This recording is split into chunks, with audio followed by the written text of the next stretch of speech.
con don. Descubrirlo es lo mejor para disfrutar de él, entregando el corazón. Si tú amas lo que haces y cumples con tu misión, reflejando a Dios en ello, esa es tu vocación. Si quieres ser estilista, si te gusta el acordeón, quieres ser buen albañil o talento para actor, no quieras volar pescado, no seas un usurpador.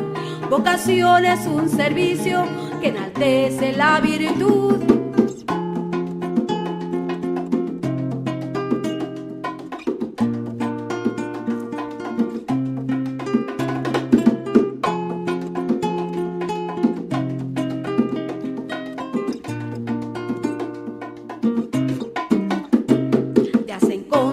Mi hermano con un falso profesor, es muy fácil descubrirlo, también a ese mal doctor, a un farsante funcionario que se cree un ser superior.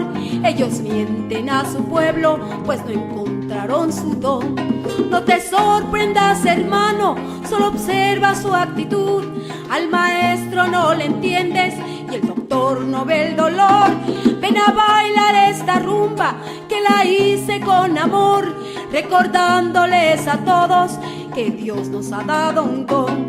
No te sorprendas, hermano, solo observa su actitud.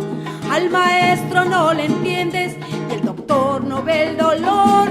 No quieras volar pescado, no seas un usurpador. Vocación es un servicio que enaltece la virtud. Ven a bailar esta rumba que la hice con amor, recordándoles a todos que Dios nos ha dado un don.